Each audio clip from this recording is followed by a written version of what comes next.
तो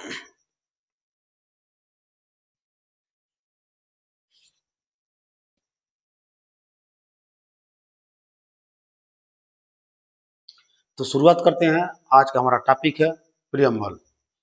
सब कुछ जानेंगे, बहुत कुछ जानेंगे और बहुत ही शानदार तरीके से हम लोग जानेंगे। ठीक है, आइए। टॉपिक है हमारा प्रियम्बल। क्या है टॉपिक? हमारा क्या है? प्रियम्बल है।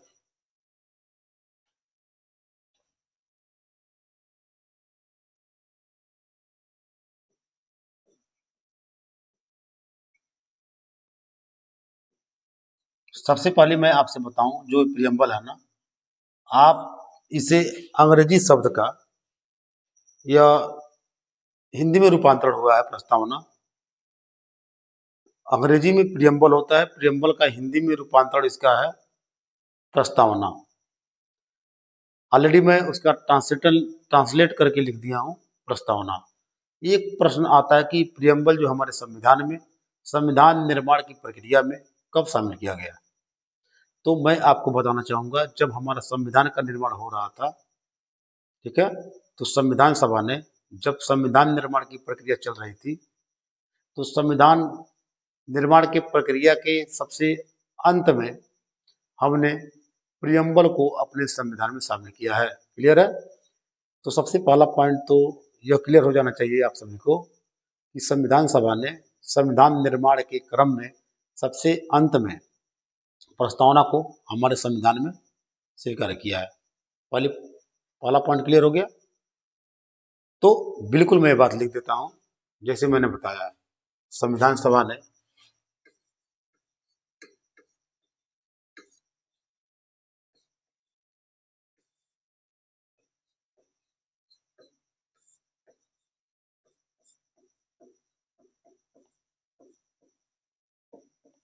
संविधान सभा ने संविधान निर्माण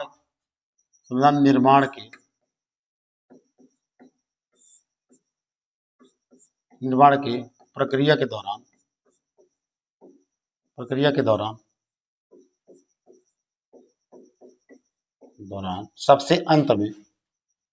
सबसे अंत में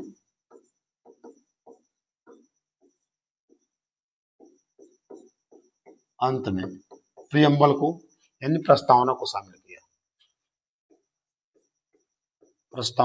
किया।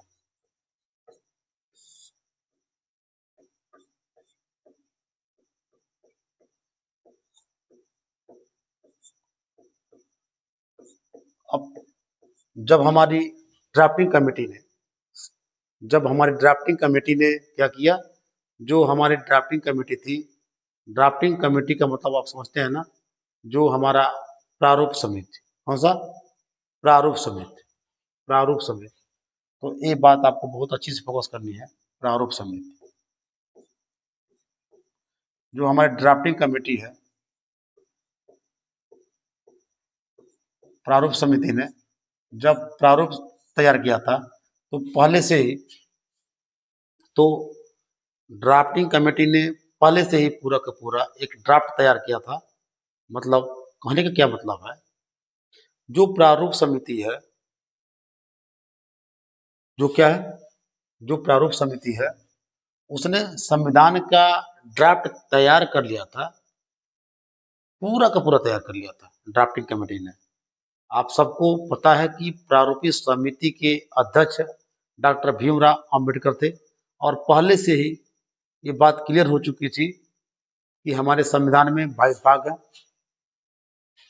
22 भाग है, 22 भाग है, और भाग 1 की विषय वस्तु ए है, भाग 2 की विषय वस्तु ए है, भाग 3 की विषय वस्तु ए है, भाग 4 की विषय वस्तु ए है, और इसके अंतर्गत हम इतने आर्टिकल को शामिल करेंगे। ये पहले से तय था, पहले से 22 भाग लिखे जा चुके थे, कंप्लीट कर किए जा चुके थे, और साथ ही साथ उसके अंतर्गत जितने अनुच्छेद आए हैं, मतलब टोटल अनुच्छेद हमारे संविधान में है 395 अनुच्छेद पूरी तरह से तैयार थे, और आपके 12 अनुसूचियां निर्मित थी, और 8 अनुसूचियां निर्मित थी। ये बात आपको समझनी है, ठीक है। ये बात आपको समझनी है। हमारे संविधान सभा ने संविधान निर्माण की प्रक्रिया के दौरान सबसे अंत में प्रियम्बल को शामिल किया, सबसे लास्ट में प्रियम्बल को शामिल किया। और जो हमारा संविधान है ना, जो हमारा संविधान है, आपसे पूछा जाए कि संविधान कितने प्रावधानों से मिलकर बना है, अगर आपसे पूछा जाए कि संविधान कितने प्रावधानों से मिलकर बना है, तो आप कहेंगे कि संविधान में 22 भाग हैं, 395 अनुच्छेद हैं और 8 अनुसूचियां हैं। मतलब संविधान नामक एक पूरी किताब लिखी जा चुकी थी। क्लियर है ये बात? संविधान नामक एक पूरी किताब लिखी जा चुकी थी।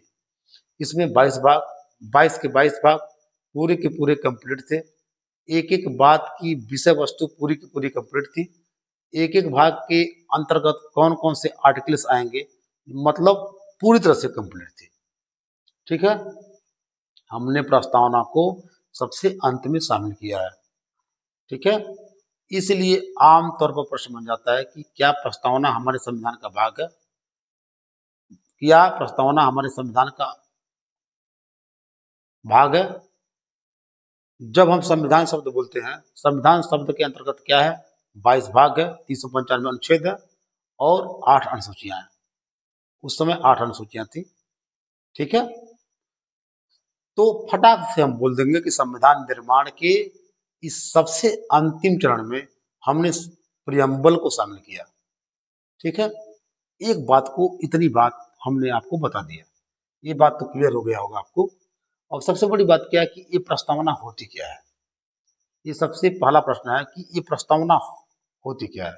तो प्रस्तावना के बारे में मैं लिखता हूं, या फिर प्रस्तावना क्या है मैं उसके बारे में लिखता हूं।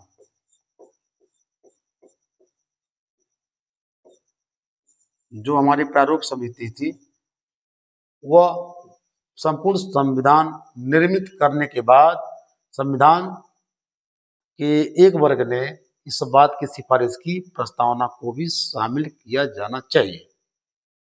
तो अंतिम प्रक्रिया में प्रस्तावना को शामिल किया गया। दूसरा पॉइंट ये है, दूसरा पॉइंट क्या है, इस बात को समझने का प्रयास करिएगा। ठीक है, आखिर प्रस्तावना होती क्या है? ठीक है, व्हाट इज प्रियम्बल?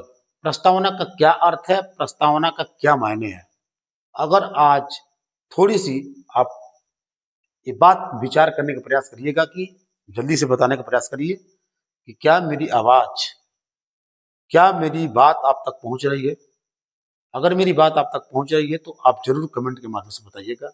और वीडियो अगर अस्पष्ट आपको सुनाई दे रही होगी तब भी जरूर कमेंट करिएगा, क्योंकि आज रात 11 बजे मैं वीडियो शूट कर रहा हूं। तो प्रस्तावना क्या है? प्रस्तावना क्या है भाई? जो 22 भाग है, 395 अनुच्छेद है, 8 अनुसूचियां हैं। तो अगर कोई पूछेगा, जानना चाहता है कि हमारी शासन व्यवस्था कैसी है, ठीक है, अगर कोई व्यक्ति ये जानना चाहता है कि हमारी शासन व्यवस्था कैसी है, हमारे शासन में कौन कौन से अंग हैं, उनकी प्रकृति कैसी है, ठीक है, हमारे संविधान की क्या विशेषता है, तो उसको पूरा संविधान पढ़ना पड़ेगा, नहीं पढ़ना पड़ेगा, पूरा संविधान पढ़ना पड़ेगा। तो हमारे संविधान में इस प्रकार के शासन पद्धति को क्या किया गया? स्वीकार किया गया है। शासन प्रणाली का स्वरूप कैसा है, हमारे संविधान की क्या क्या विशेषताएं हैं, तो उससे पूरा संविधान पढ़ना पड़ेगा। और इतना समय उसके पास है नहीं, तो प्रस्तावना पढ़ के हमारे संविधान का पूरा मर्म समझ सकता है। वो प्रस्तावना पढ़ करके हमारे संविधान का पूरा मर्म समझ सकता है। तो जैसे आपको एग्जाम्पल में दे रहा हूं, ठीक है,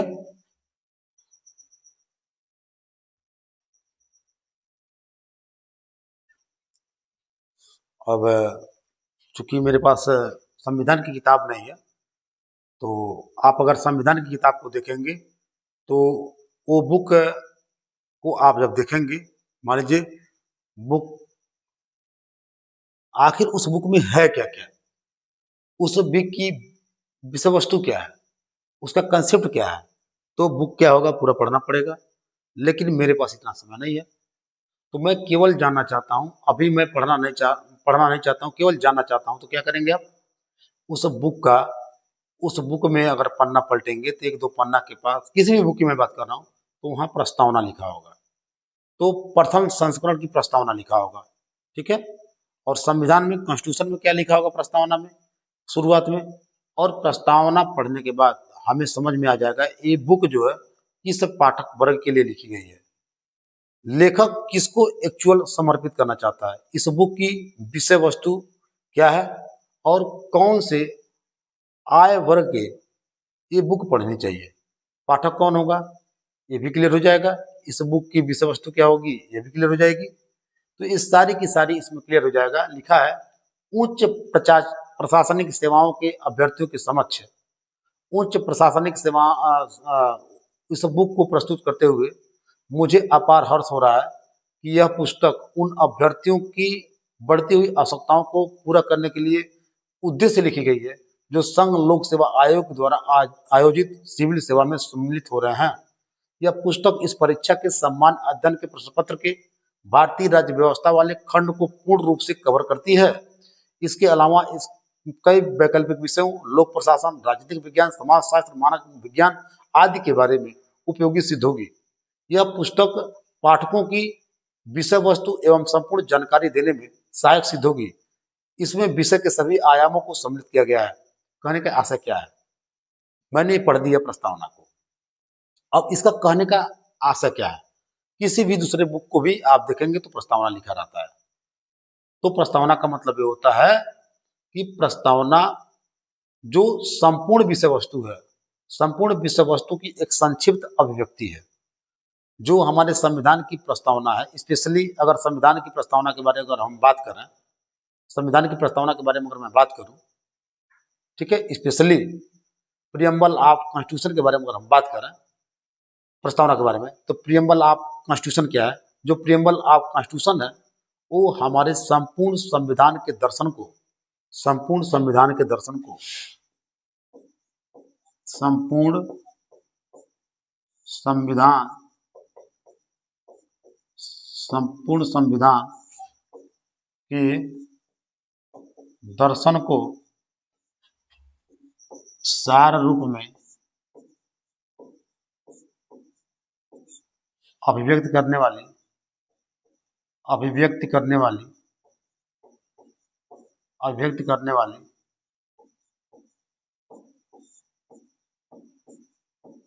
संक्षिप्त अभिव्यक्ति है, संक्षिप्त अभिव्यक्ति है, संक्षिप्त अभिव्यक्ति है, संक्षिप्त अभिव्यक्ति है।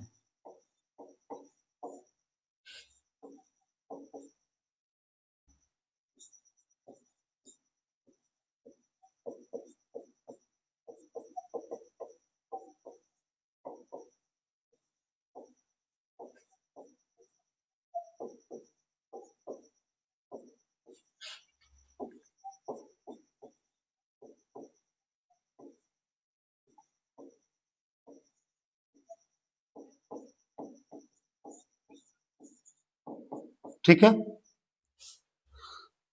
संपूर्ण संविधान के दर्शन सार रूप में अभिव्यक्ति करने वाली संक्षिप्त अभिव्यक्ति है। संपूर्ण संविधान के दर्शन, संपूर्ण संविधान के दर्शन को सार रूप में अभिव्यक्त करने वाली संक्षिप्त अभिव्यक्ति है। अर्थात हम कह सकते हैं यह हमारे संविधान की भूमिका या आमुख की भांति है। ठीक है, अब देखिए ध्यान से, यानी जब भी आप किसी पुस्तक को जब आप लेंगे तो क्या करेंगे, प्रस्तावना में लिखा होगा, सब कुछ लिखा हुआ होगा कि आखिर ये जो पुस्तक है किस पाठक वर्ग के लिए उपयोगी है और किस इसके विषय वस्तु क्या है। मतलब संपूर्ण बुक की विषय वस्तु, उसका अंदाजा केवल प्रस्तावना पढ़ करके लगाया जा सकता है। यानी इतनी मोटी बुक में क्या लिखा हुआ होगा वो संक्षिप्त रूप से अभिव्यक्ति किया गया किसमें, प्रस्तावना में, किसमें, प्रस्तावना में। ठीक है, तो उच्च प्रशासनिक सेवा के अध्ययन के समक्ष, तो उसको आईएएस, आईपीएस, आईएफएस तैयारी करने वाले जो छात्र हैं ये उनके लिए बुक है। दूसरा उनको ये पता चला, ये तो क्लियर है, जो आईएएस आईपीएस की जो तैयारी करते हैं उन छात्रों के लिए है। आखिर इसकी विषय वस्तु क्या है, इसका कंटेंट क्या है। तो जैसे ही उनको आगे पढ़ा तो उनको पता चल गया कि भारतीय राज्य व्यवस्था वाले खंड को संपूर्ण रूप से क्या करती है, कवर करती है। जब आप उसको पढ़ेंगे तो लगेगा। राजनीतिक विज्ञान, समाजशास्त्र, मानव विज्ञान के लिए क्या है, उपयोगी सिद्ध होगी। अगर प्रस्तावना पढ़ेंगे तो इस टाइप का लिखा हुआ है। तो प्रस्तावना क्या होती है? तो प्रस्तावना, अगर हम संविधान की प्रस्तावना के बारे में स्पेशली बात करें, संपूर्ण संविधान के दर्शन को, इसको संपूर्ण संविधान के फिलॉसफी को, दर्शन को सार रूप में, सार रूप का मतलब होता है मेरे प्यारे साथी, मतलब बहुत ही अभिव्यक्त करने वाली एक संक्षिप्त अभिव्यक्ति है। बहुत बड़ा व्यक्त करने वाले व्यक्ति को छोटे में कर देना, शॉर्ट एक्सप्रेशन है, संक्षिप्त अभिव्यक्ति है। या हमारे संविधान की भूमिका या आमुख की भांति होती है। और एक बात और ध्यान रखना, ये बात तो मैंने आपको बता दिया कि क्या है। सबसे पहले पहला पॉइंट क्या है, संविधान सभा ने संविधान निर्माण की प्रक्रिया में सबसे अंत में प्रियम्बल को शामिल किया, जो हमारी ड्राफ्टिंग कमेटी थी। ठीक है, ड्राफ्टिंग कमेटी थी, प्रारूप जो समिति थी, इस बात को फोकस करना। ठीक है, जो हमारी ड्राफ्टिंग कमेटी थी, जो हमारी प्रारूप समिति थी, यहाँ पर मैं थोड़ा सा लिख दूं जैसे जनरल नॉलेज के लिए। प्रारूप समिति जो है 29 अगस्त 1947 को बनी है। 1947 का गठन हुआ है और डॉक्टर भीमराव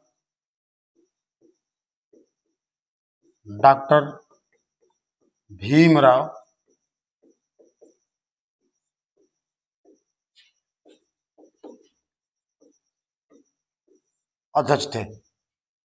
हमारे संविधान में 22 भाग 395 और 8 अनुसूचियां थी। इस प्रक्रिया के सबसे अंत में प्रस्तावनाओं को लिखा गया या प्रस्तावना को शामिल किया गया। सबसे अंत में प्रस्तावना को क्या किया गया, शामिल किया गया। ये बात आपको ध्यान रख देना। तो प्रस्तावना को क्या किया, सबसे अंत में शामिल किया गया। प्रस्तावना को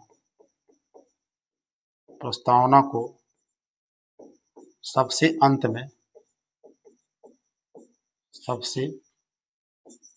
अंत में शामिल किया गया था।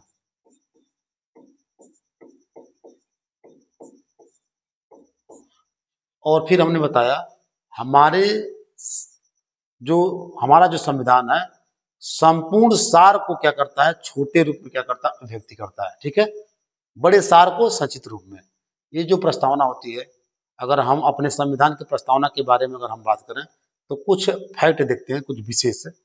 ठीक है, कुछ विशेष फैक्ट देखते हैं। इसको स्क्रीन शॉट ले लीजिए, कोई दिक्कत इसमें नहीं है। ठीक है, प्रस्तावना को संविधान निर्माताओं ने संविधान निर्माण की प्रक्रिया के किस चरण में शामिल किया, परीक्षा में पूछा गया था। मध्य चरण में, बाहरी चरण में, अंतिम चरण में, या संविधान सभा के अंतिम बैठक में। कुछ इस तरह से क्वेश्चन आपसे पूछा हुआ था पेपर में। तो अंतिम बैठक में नहीं, अंतिम बैठक में तो 24 जनवरी 1950 को जनगणना, वंदे मातरम राष्ट्रीय गीत और डॉक्टर राजेंद्र प्रसाद को राष्ट्रपति। अंतिम बैठक में नहीं, अंतिम चरण में। तो पूरा संविधान जब बन चुका था उसके बाद ये बात आपको लिखना पड़ेगा। प्रस्तावना हमारा संविधान के सबसे प्रारंभ में क्या किया गया, शामिल किया गया। सबसे बाद में उसको तैयार किया गया, सबसे बाद में उसको स्वीकार किया गया, लेकिन प्रस्तावना को संविधान के सबसे प्रारंभिक हिस्से में शामिल किया गया। सबसे पहले प्रस्तावना है। क्यों है भाई प्रस्तावना सबसे पहले? प्रस्तावना हमारे क्यों है सबसे शुरुआत में, क्यों प्रस्तावना? जवाब मिल गया होगा कि अगर कोई भी व्यक्ति हमारे संविधान के दर्शन को जानना चाहे, हमारे संविधान में हमारे राज्य व्यवस्था को समझना चाहे, तो वो केवल प्रस्तावना को समझ करके ही, पढ़ करके ही उसका पूरा अंदाज लगा सकता है। ठीक है, क्लियर है? इसलिए प्रस्तावना को शुरुआत में रखा गया है। कोई प्रॉब्लम यहाँ तक? आप कमेंट के माध्यम से जरूर बताने का प्रयास करिएगा। ठीक है,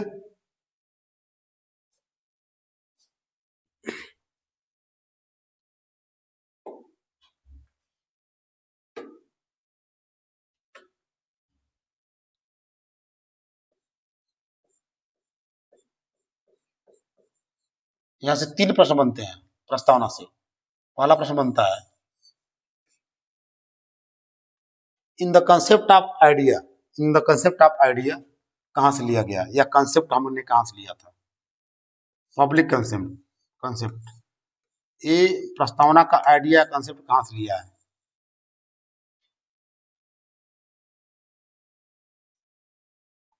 तो अमेरिका से, अमेरिका के संविधान से लिया है, अमेरिका के संविधान से।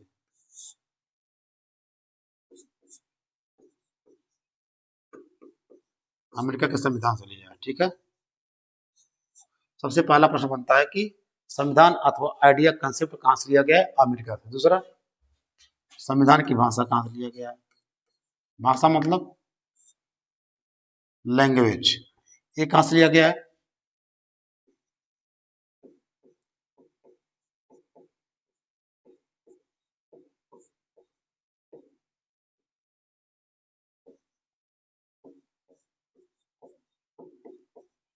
ये कहाँ से लिया गया है?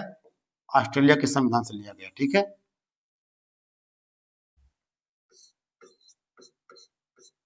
तीन तो इंपॉर्टेंट है।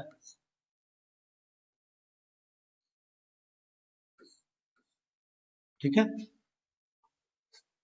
विचार, भाषा, तीसरा क्या है? तीसरा क्या है? जो प्रस्तावना का मतलब, जो हमारी प्रस्तावना का जो प्रभाव है वो किसका है? हमारे प्रस्तावना पर प्रभाव किसका है? हमारी प्रस्तावना जो है, हमारी प्रस्तावना का प्रभाव किस पर है? इफेक्टेड किस पे है?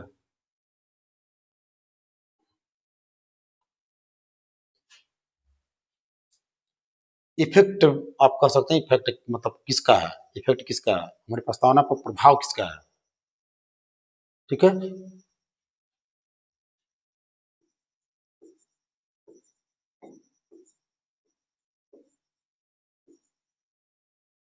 उद्देश्य प्रस्ताव का, ऑब्जेक्टिव रिजोल्यूशन, रिजोल्यूशन, ठीक है, ऑब्जेक्टिव रिजोल्यूशन का, ठीक है। तो उद्देश्य का, उद्देश्य प्रस्ताव, बिल्कुल समझ में आ रहा है?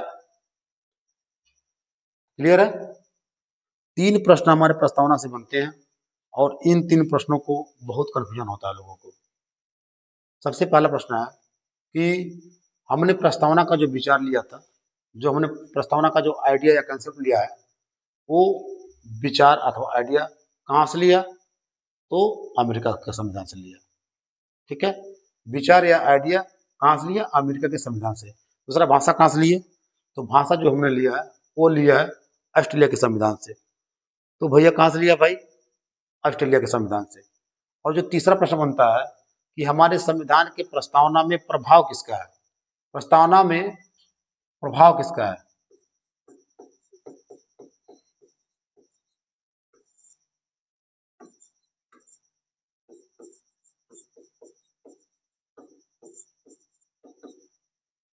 ठीक है, हमारे जो संविधान का मूल संस्करण है, मूल संस्करण, हमारे संविधान का मूल संस्करण, संविधान का मूल संस्करण, मूल संस्करण, मूल संस्करण किस भाषा में है? अंग्रेजी भाषा में, अंग्रेजी भाषा में, ठीक है।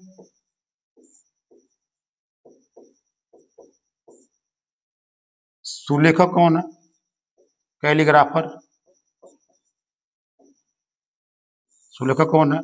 जो मूल संस्करण है वो अंग्रेजी भाषा में है, और अंग्रेजी भाषा के लिखने वाला कौन है? उसके सुलेखक, कैलीग्राफर। अपने हाथ से लिखने वाले कौन है? अपने हाथ से लिखने वाले हैं प्रेम बिहारी नारायण राय ज्यादा, राय ज्यादा। जो हमारा मूल संस्करण है, ठीक है, जो हमारा क्या है, मूल संस्करण है ये संविधान का, अंग्रेजी भाषा का, उसके सुलेखक, उसके जो कैलीग्राफर हैं वो कौन है? प्रेम बिहारी नारायण राय ज्यादा। बिल्कुल आप समझ में आ गया कि जो अंग्रेजी वाला जो कॉन्स्टिट्यूशन है ना, यहाँ पर प्रस्तावना के लिए प्रियम्बल शब्द लिखा। अंग्रेजी में प्रियम्बल का प्रयोग किया था।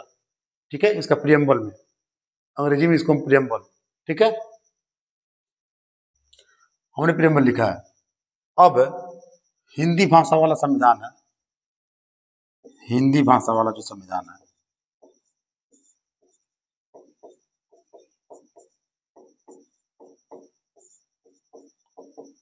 जो हस्तलिखित है हिंदी भाषा का,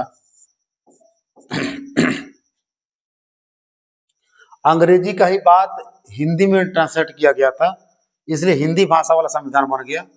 ठीक है, और हिंदी भाषा के जो सुलेखक हैं, हिंदी भाषा के कैलीग्राफर हैं, सुलेखक हैं बसंत कृष्ण वैद, बसंत कृष्ण वैद, बसंत कृष्ण वैद, वैद हैं। हिंदी भाषा के सुलेखक कौन है? हिंदी भाषा के सुलेखक कौन है? बसंत कृष्ण वैद। बसंत कृष्ण वैद ने, अगर हम यहाँ पर प्रियम्बल का अगर हिंदी में अनुवाद करें, प्रियम्बल का हिंदी में अनुवाद करें, तो शब्द प्रयोग होना चाहिए प्रस्तावना। क्या?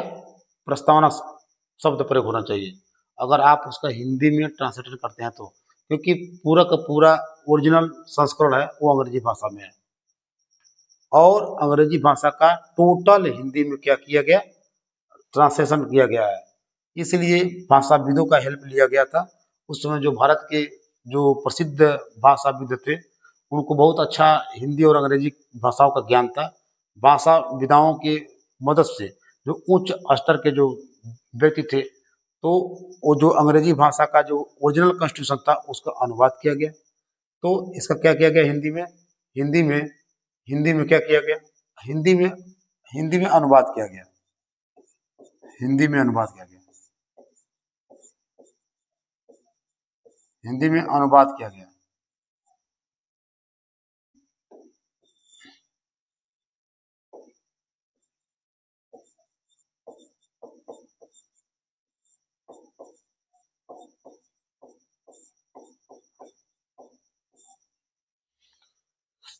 तो इनको बोला गया कि आप प्रियम्बल शब्द यानी प्रस्तावना मत, इसको आप जो उद्देशिका कहिए,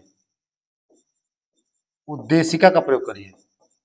तो अंग्रेजी वाले संविधान में प्रियम्बल लिखा गया, प्रियम्बल का मतलब प्रस्तावना होता है, और इनको हिंदी वाले शब्द में इनको कहा गया कि आप उद्देशिका कहिए, आप प्रस्तावना मत कहिए। तो हिंदी वाला में क्या किया गया? उद्देशिका। क्यों लिखा गया उद्देशिका? क्योंकि उद्देश्य प्रस्ताव से क्या था?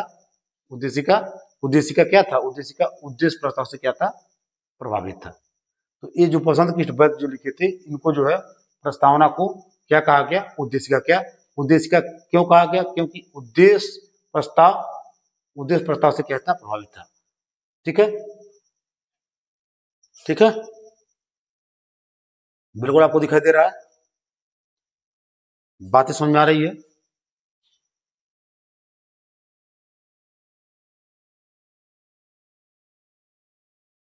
आप कमेंट करिएगा, क्योंकि थोड़ा सा मजा तब आएगा जब आप लोग का प्रेम मिलेगा, और आप लोग को प्रेम भी मिलेगा तब थोड़ा सा मैं अपना मेहनत कर सकता हूँ। ये कंटेंट जहां से भी लाऊं, जैसे भी लाऊं, कम से कम आप लोग के सामने मैं खड़ा हूं, और आप लोग का प्रेम चाहिए। तो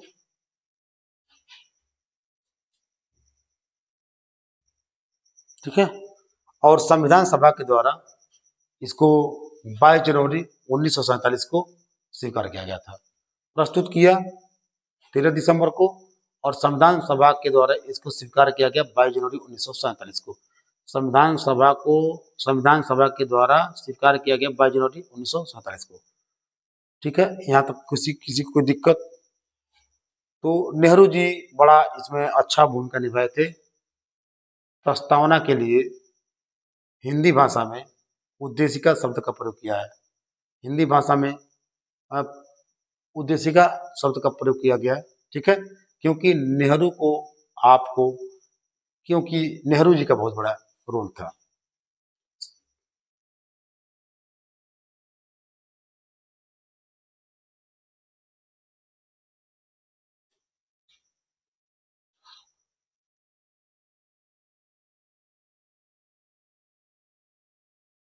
स्क्रीनशॉट ले लीजिए।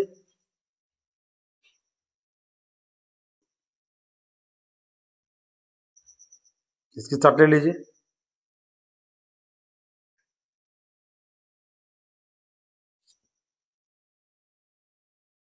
ठीक है,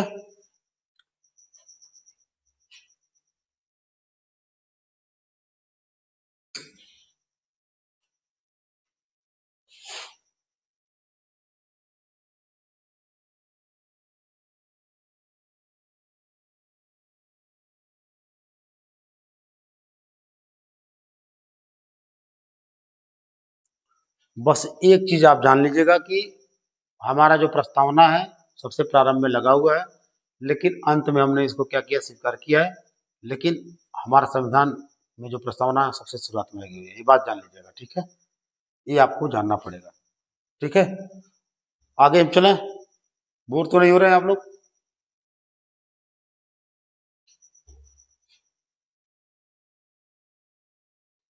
प्रस्तावना के बारे में जान गए कि कब शामिल किया गया। ठीक है, प्रस्तावना के बारे में जानना बहुत जरूरी है, क्योंकि बिना प्रस्तावना के आप आगे नहीं जा सकते। ठीक है, आइए विश्व के किसी भी संविधान की प्रस्तावना को आप उठा लीजिए, चाहे आप हमारा ही क्यों ना उठा लें प्रस्तावना। ठीक है, अब मैं लिखूंगा प्रस्तावना। उद्देशिका नहीं लिखा जाएगा, हिंदी में उद्देशिका क्यों नहीं लिखा जाए, प्रस्तावना लिखेंगे।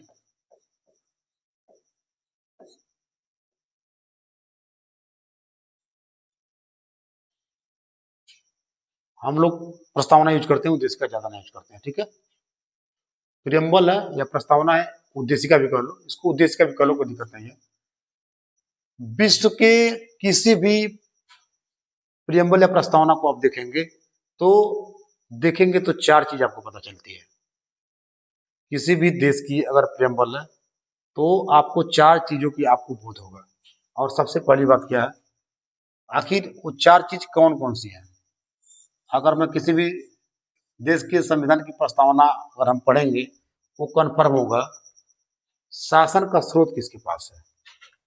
सबसे पहली बात कन्फर्म होगा शासन का स्रोत किसके पास है। शासन का स्रोत किसके पास है।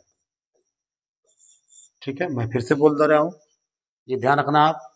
प्रस्तावना से एक बात जो हमको कन्फर्म होती है, एक जो बात हमको क्लियर होती है, आप किसी भी विश्व के किसी भी जब संविधान की प्रस्तावना को जब आप पढ़ेंगे तो आपको ये पता लगेगा कि इस देश के संविधान में आखिर शासन की बागडोर किसके हाथ में है, शासन का स्रोत किसके पास है, सोर्स ऑफ गवर्नमेंट। ठीक है, सबसे पहली बात जो पता चलती है, सोर्स ऑफ गवर्नमेंट पता चलती है। ठीक है,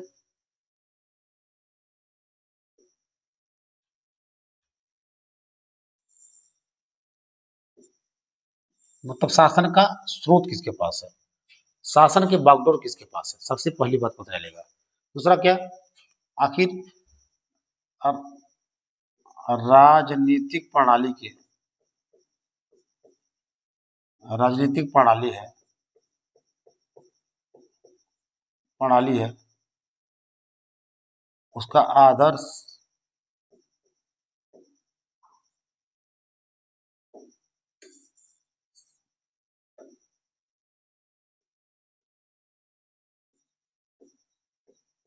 आदर्श क्या है, एड्रेस क्या है, उद्देश्य क्या है, ऑब्जेक्टिव्स क्या है। ठीक है, ये बड़ा इंपॉर्टेंट है।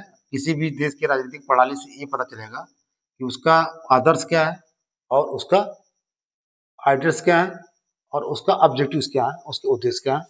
राजनीतिक प्रणाली उद्देश्यों के बारे में हमको जानकारी मिलती है, आदर्श एवं उद्देश्यों के बारे में जानकारी मिलती है किसी भी देश की राजनीतिक प्रणाली से। शासन व्यवस्था शासन व्यवस्था का शासन व्यवस्था का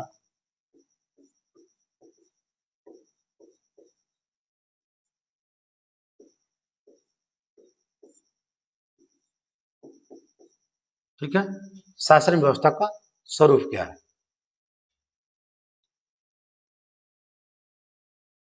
ठीक है, शासन का स्रोत, राजनीतिक प्रणाली में आदर्श और उद्देश्यों के बारे में क्या जानकारी मिलती है, शासन व्यवस्था का स्वरूप क्या है।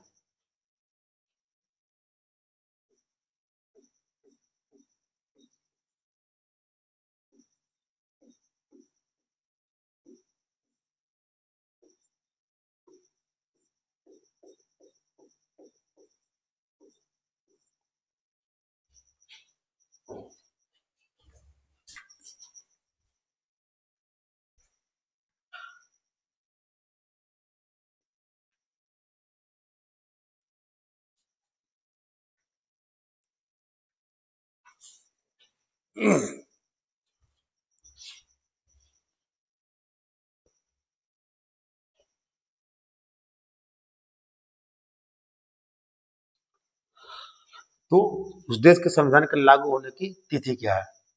ठीक है। अब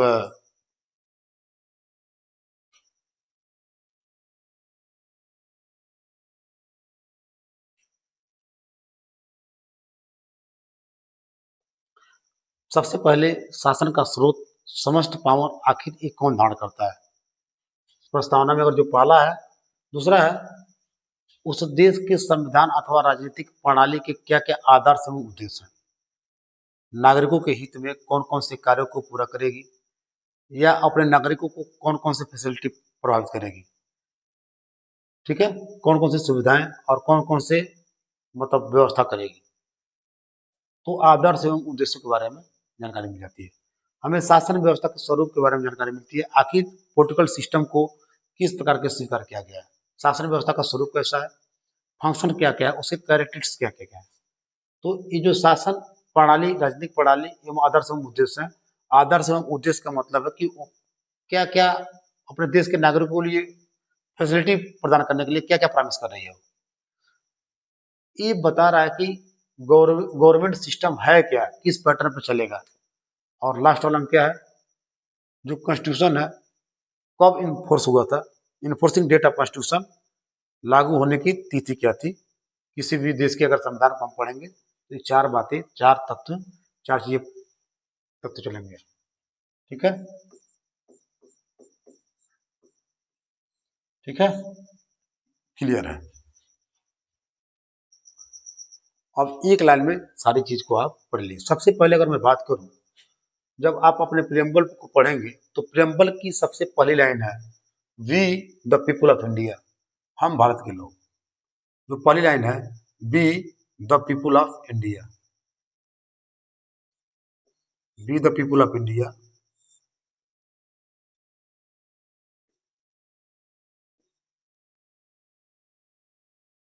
पहली लाइन क्या है, we the people of India.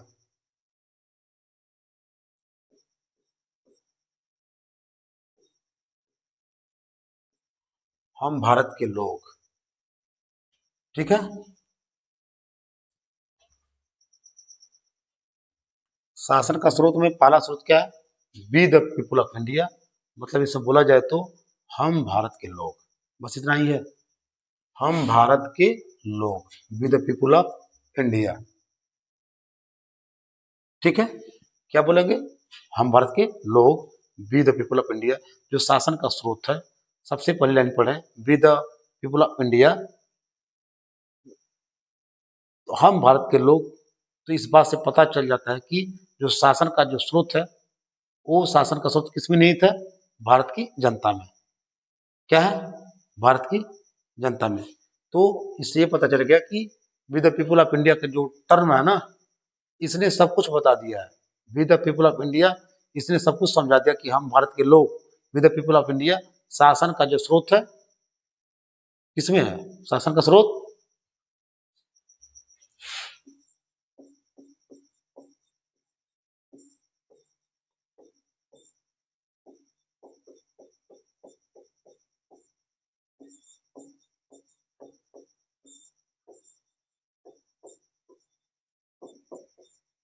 सत्ता केंद्र कौन है, भारत की जनता। ठीक है। सत्ता का केंद्र।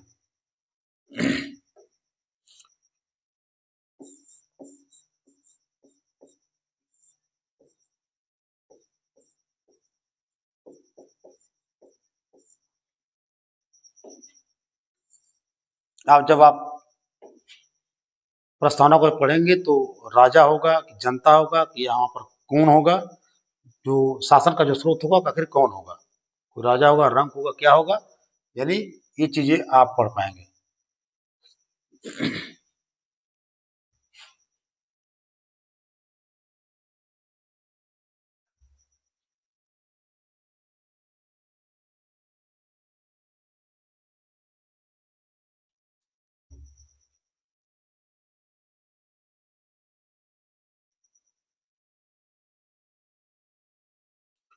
ठीक है।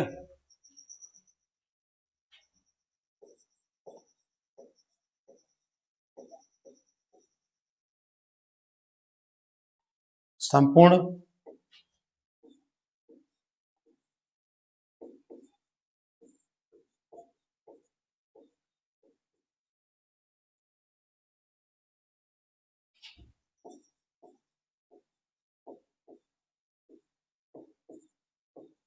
संपूर्ण प्रभुत्व संपन्न समाजवादी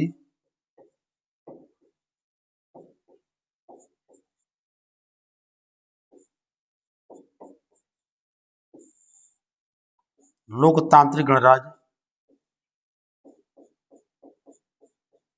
लोकतांत्रिक गणराज्य तथा उसके समस्त समस्त नागरिकों को सामाजिक, आर्थिक, राजनीतिक न्याय। तो जो सबसे पहला आदर्श है वो है जस्टिस का, न्याय का। सबसे पहला आदर्श क्या है? न्याय का। न्याय कैसा?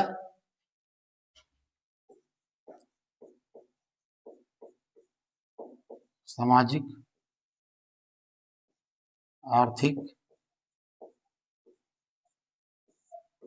एवं राजनीतिक न्याय।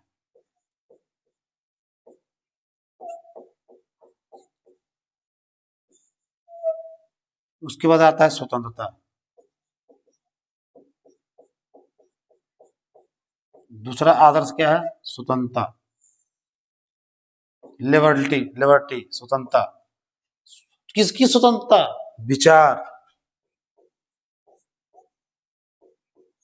विचार, अभिव्यक्ति,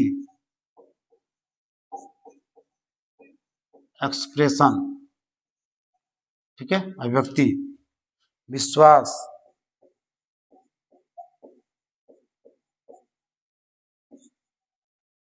धर्म, रिलीजियस, उपासना।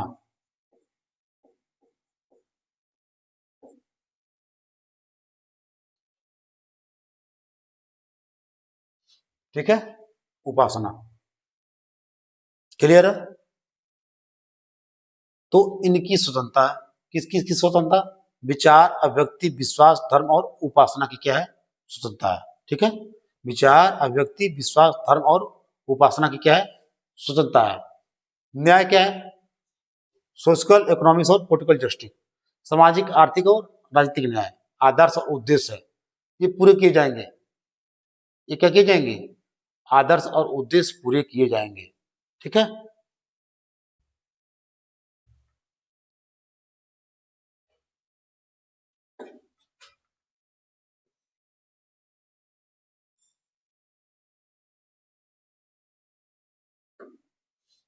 ठीक है, उसके बाद समानता दी जाएगी। समानता किसकी दी जाएगी? प्रतिष्ठा, प्रतिष्ठा और अवसर की। ठीक है, प्रतिष्ठा और अवसर की समानता दी जाएगी। उसके बाद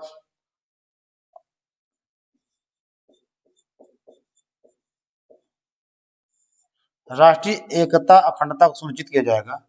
एक और उद्देश्य है राष्ट्रीय एकता, अखंडता।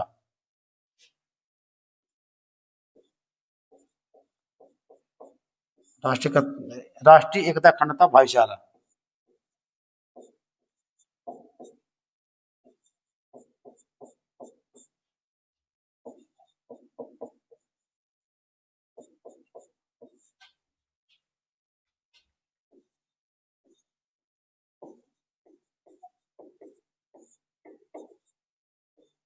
अच्छा, विक्रम संमत में क्या इसको कहा गया है? मिति मिति मार्गशीर्ष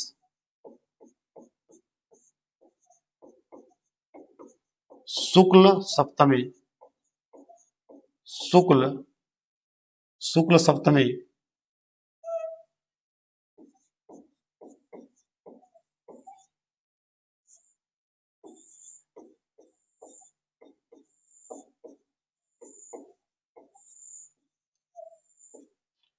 ईसाई और ग्रेगोरियन मिति मार्गशीर्ष शुक्ल सप्तमी 2006 विक्रमी।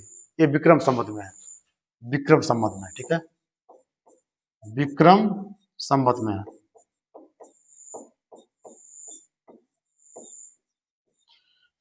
ठीक है, आज के लिए क्लास बस इतना ही रहने देना है। कल हम बात करेंगे कि टोटल क्या है, आदर्श क्या, उद्देश्य क्या होता है, सामाजिक क्या होता है, आर्थिक क्या होता है, राजनीतिक क्या होता है, विचार क्या होता है, व्यक्ति क्या होता है, विश्वास क्या होता है, धर्म क्या होता है, उपासना क्या होता है, प्रतिष्ठा क्या होता है, अवसर क्या होता है, राष्ट्रीय एकता अखंडता क्या होता है, बंधुता क्या होता है। एक एक बात को हम क्या करेंगे, डिस्कस करेंगे। तो मेरे प्यारे साथियों, अगर वीडियो पसंद आए तो लाइक करिए। जय हिंद, जय भारत, गुड नाइट।